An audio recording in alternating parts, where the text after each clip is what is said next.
हर रोज एक नई कहानी देखने के लिए चैनल को सब्सक्राइब करें और बेल आइकन दबाना ना भूलें। सुरीना दोपहर की नींद पूरी कर रसोई में जाकर अपने लिए कॉफी बनाती है और हॉल में आकर टीवी चालू कर बैठ जाती है।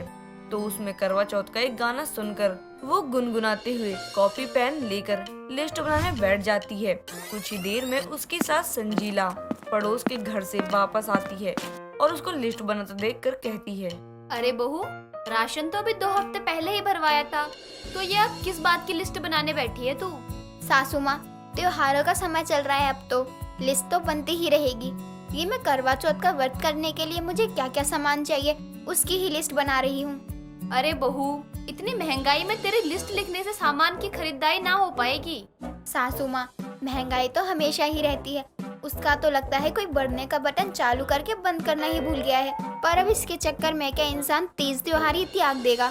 नहीं ना, तो बस सामान तो लाना ही पड़ेगा सासू माँ। हाँ हाँ ठीक है, अभी तू मुझे पहले ठंडा पानी पिला दे, बड़ी प्यास सी लग रही है। हाँ तो कॉफी पी लो सासू माँ। ऐसा है, नौटंकी कम कर, वरना। अरे सासू माँ, ला रही हूँ पानी, ठहर जाओ थोड़ा। इतना कहकर वो मुस्कुराते हुए किचन की ओर चली जाती है। तभी उसकी सास उसकी बनाई लिस्ट में लिखे सामान को देखकर अपना सर खुजाना चालू कर देती है। समय बीतता है, दशहरा निकल जाता है और बाजारों में करवा चौथ की पूजा के सामानों की रौनक दिखाई पड़ने लगती है। एक रोज सुबह नाश्ते के समय सुरीना अपने पति विक्रम से कहती है, सुनिए ना, मैं कह रही थी थोड़े पैसे चाहिए थे, करवा चौथ की शॉपिंग जो करनी है। थोड़े मतलब कितने? यही कोई 10,000 बस। हैं? 10,000? हाँ, लेकिन आप चाहो तो ज्यादा भी दे सकते हो। अरे करवा चौथ की शॉपिंग के लिए 10,000? अरे इतने पैसे तुम्हारी माँ छोड़कर गई थी या तुम्हारा बाप? देखो जी, मायके वालों पर मत जाओ, वरना मैं सासू माँ पर चली जाऊंगी, बता रही हूँ। हाँ हाँ, तो थोड़ा चली जाओ मेरी माँ पर। अरे कम से कम इतना खर्चा तो नहीं करोगी? अरे आखिर क्या करोगी इतने पैसों का? देखो जी, इतने सवाल ना करो, और वैसे भी ये व्रत मैं आपकी लंबी उम्र के लिए ही तो रख रही हूँ ना। बताओ, भूखी भी मैं रहूँ और सुनूं भी मैं। अरे तो तू कोई अनोखी पत्नी है क्या? सारी सुहागनें अपने सुहाग के लिए ये करवा चौथ का व्रत रखती है, दूसरे के सुहाग के लिए नहीं। छोड़ो ये सब, देखो थोड़ा कम पैसों में एडजस्ट करना सीखो। व्रत है कोई महाव्रत नहीं जिसको करने के लिए इतना खर्चा कर दो तुम। और हाँ, कल ले लेना 500,000 रुपए बस। जिसके बाद वो खाना खाने लगता है। अगले दिन पैसे मिलते ही सुरीना नई साड़ियाँ, गहने और पूजा का सामान लेने के लिए मार्केट निकल जाती है। अपने तो अपने साथ ही वो अपनी सास के लिए भी खरीदारी करके आ जाती है। तो देखती है कि घर में दूध वाला आया होता है। अरे बहू, आ गई तू? वो बंसी आया है अपना हिसाब करने, जरा पैसे दे दे मुझे। सासू माँ, पैसे तो सारे खर्च हो गए, वो त्योहारों के कारण कपड़े वगैरह महंगे हो गए हैं ना। मतलब कुछ भी पैसे नहीं बचाए तूने? अरे माता जी, जल्दी हमारा हिसाब कर दीजिए। कैसे की ना, हमको ना बाजार जाना है अपनी पत्नी के साथ करवा चौथ की पूजा का सामान खरीदने के खातिर। हाँ हाँ ठीक है, ठहर जाओ। लगता है अब मुझे ही अपनी जमा पूंजी में से इसका हिसाब देना होगा। क्या मुसीबत है। इतना कहकर वो मुंह बनाए कमरे में पैसे लेने चली जाती है। करवा चौथ से ठीक एक दिन पहले उनकी पड़ोसन फुलवा मेहंदी की कीप लिए उनके घर आती है और सुरीना को देखते ही कहती है, अरे सुरीना बहू, जरा मेहंदी से मेरे हाथ तो रचा दे। क्यों री फुलवा, किसकी बारात में जाएगी ये मेहंदी रचाकर? हट पगली, मेरी कोई बारात में जाने की उम्र है क्या? हाँ, फिर मेहंदी रचाने की उम्र भी तो नहीं है ना आंटी। चुप करो तुम दोनों सास बहू। अरे कितने सालों बाद कल करवा चौथ के मौके पर राजू के बापू गांव से लौट रहे हैं, तो इस बार पूरे रीति रिवाज के साथ करवा चौथ का व्रत रखूंगी। अरे आंटी, तो फिर पार्लर चलो ना, मेहंदी लगवाने मैं भी वहीं जा रही हूँ। बहू तो पार्लर जाएगी मेहंदी लगवाने? अरे त्योहारों के समय में इन पार्लर वालियों के भाव कितने बढ़ जाते हैं, जानती है ना। अरे वहाँ जाकर लूटना है क्या तुझे? सासू माँ, फिर महंगाई का रोना। अरे त्योहार कौन सा बार बार आता है? आप भी ना, त्योहारों में खर्चा नहीं होगा तो कब होगा? क्यों आंटी जी, सही कहा ना? बिल्कुल नहीं। अरे इतनी महंगाई में पार्लर वाली के पास जा सकती तो क्या यहाँ मेहंदी लगवाने आती? आप बचाओ पैसे, मैं तो इस करवा चौथ को अपने सारे शौक पूरे करूंगी। लाओ, लगाती हूँ मेहंदी, फिर मुझे पार्लर भी निकलना है। महंगाई में बहू का कड़वा चौथ तो महंगा पड़ने वाला है। तभी सुरीना फुलवा को मेहंदी लगाने लगती है और कुछ देर में अपने हाथ रचाने के लिए पार्लर निकल जाती है। महंगाई के चलते संजीला वैसे ही परेशान थी, लेकिन अपनी बहू के करवा चौथ के उत्साह को लेकर वो उसे ज्यादा टोकती नहीं है। अगले दिन सुरीना नहा धोकर बढ़िया सी साड़ी पहनकर मंदिर में पूजा कर व्रत की शुरुआत करती है। सुबह सुबह ही उसे साज श्रृंगार किए चमकता देख विक्रम कहता है, चांद आज दिन में ही निकलने वाला है क्या? नहीं तो क्यों, क्या हुआ? आज तो सुबह सुबह ही तैयार होकर किसके दर्शन को उतावली हो तुम? अरे सुबह की पूजा के लिए तैयार हुई हूँ। अभी तो शाम की पूजा के लिए दूसरी साड़ी पहनूंगी। उसकी मैचिंग का सेट भी ले लिया है मैंने। बस बस बहू चुप हो जा, ज्यादा बोलेगी तो प्यास लगेगी। और तू क्या पूछताछ कर रहा है? जा अपने काम पर निकल, कि कड़वा चौथ की भी छुट्टी है तेरी कंपनी में। अरे माँ, आप बिना कैसी बात करती हैं। चलो मैं चलता हूँ। हाँ, और शाम को चांद निकलने से पहले चले आना, समझे? विक्रम मुस्कुराते हुए निकल जाता है। सुरीना अपने पूरे व्रत किए सजी धजी घर में घूमती रहती है और शाम के समय फिर तैयार होकर करवा चौथ का व्रत कथा सुनने मोहल्ले की औरतों के साथ मंदिर चली जाती है। उसके ना रहते सास संजीला भी रात का सारा खाना तैयार कर लेती है। कुछ देर में जब सुरीना लौटती है तो शाम की पूजा की तैयारी करती है और रात हो जाने पर खिड़की से आसमान की ओर टकटकी लगाए देखते हुए गाना गाती है।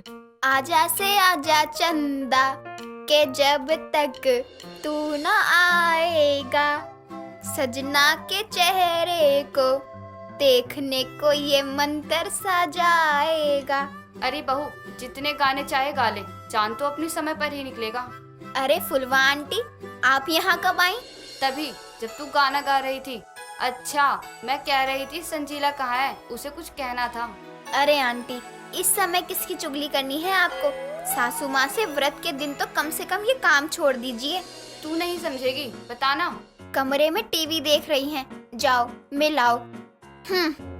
दिन में 3-4 बार घर के चक्कर लगाए बिना चैन नहीं आता है आपको भी। फुलवा अंदर चली जाती है तो सुरीना फिर से चांद की ओर देखते हुए गुनगुनाने लगती है।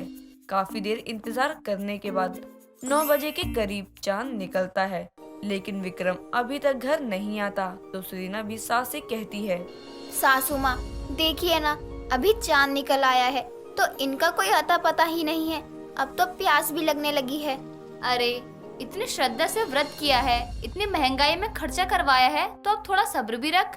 दोनों बात ही कर रही होती हैं कि तभी विक्रम भी घर आ जाता है तो सुरीना जल्दी से चुनरी ओढ़कर पूजा की थाली लेकर सबके साथ छत पर जाती है और चांद की पूजा कर छलनी से चांद के दर्शन कर विक्रम को देखते हुए गाती है। चांद को देखूं, हाथ में जोड़ूं, करवा चौथ का व्रत मैं तोड़ूं। हे भगवान, मेरा सुहाग हमेशा बनाए रखना। हाँ, ताकि तुम हर करवा चौथ पर खुलकर खर्चा कर सको। बस बस, अभी पानी पिलाइए। तभी विक्रम उसे पानी पिलाकर उसका व्रत खुलवाता है, जिसके बाद दोनों चांद को प्रणाम करते हैं और संजीला का आशीर्वाद लेते हैं। इस तरह महंगाई में नाना करते हुए भी सुरीना अपना महंगा करवा चौथ संपन्न करती है। देवी के ससुराल वाले बहुत ही मॉडर्न थे। पूजा पाठ में उन लोगों की कोई रुचि नहीं थी। देवी की सास रेणुका देवी को हमेशा उसके पूजा पाठ के लिए सुनाती थी, क्योंकि जहाँ एक तरफ उसके ससुराल वाले भगवान को मानते तक नहीं थे, वहीं दूसरी तरफ देवी दुर्गा माँ की बहुत बड़ी भक्त थी, जिसके कारण रेणुका देवी को बिल्कुल भी पसंद नहीं करती थी। ऐसे ही एक दिन सुबह के 4 बजे देवी मंदिर की साफ सफाई कर रही होती है। तभी रेणुका उसके पास आकर बोलती है, बहुत तेरा नाम देवी है, इसका मतलब ये नहीं कि तू अपना पूरा दिन पूरी रात मंदिर में ही गुजार दे। तुझे नींद नहीं आती, इसका मतलब ये तो नहीं ना कि किसी को नींद नहीं आती। माँ जी, ऐसी बात नहीं है, लेकिन अभी तो सुबह के 4 बज रहे हैं, रात नहीं है, और भगवान की पूजा तो सुबह सुबह करनी चाहिए। इससे मन को बहुत शांति मिलती है और घर में लक्ष्मी भी आती है। वैसे हमें लक्ष्मी की जरूरत नहीं, हमारे घर में लक्ष्मी बिना बुलाए आ जाती है और इसके लिए तुझे पूरे दिन मंदिर में पड़े रहने की जरूरत नहीं है। माँ जी, हमें कभी किसी चीज का घमंड नहीं करना चाहिए। जिसके पास जो भी है भगवान का दिया, उसमें खुश रहना चाहिए। ये तुझे लगता होगा, लेकिन मेरे हिसाब से तो इंसान सब कुछ खुद ही कमाता है। लेकिन छोड़, मुझे सुबह के 4 बजे तुझसे इस टॉपिक पर बहस करके अपनी नींद और मूड दोनों खराब नहीं करने। तुझे जो करना है धीरे धीरे कर, जिससे मेरी नींद ना खराब हो।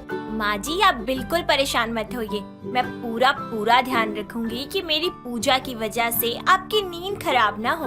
Okay fine. रेणुका इतना कहकर अपने रूम में चली जाती है और देवी अपनी पूजा पाठ में लग जाती है। थोड़ी दूर खड़ा लक्ष्य अपनी माँ रेणुका और अपनी बीवी देवी की सारी बातें चुपचाप सुन रहा होता है। कुछ समय बाद जब देवी अपनी पूजा खत्म करके पीछे मुड़कर लक्ष्य को अपने सामने देखती है तो वो बोलती है, आप इतनी जल्दी कैसे उठ गए और रेडी भी हो गए? सॉरी, मुझे लगता है माँ जी के साथ साथ मेरी वजह से आपकी नींद भी खराब हो गई। अरे रुक जाओ मेरी सुपर एक्सप्रेस बीवी। क्या हुआ? आप ऐसे क्यों बोल रहे हैं? मैंने कुछ गलत कह दिया क्या? नहीं बिल्कुल नहीं।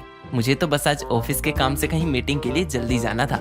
लाखों का प्रोजेक्ट है, इसीलिए नींद नहीं आ रही थी।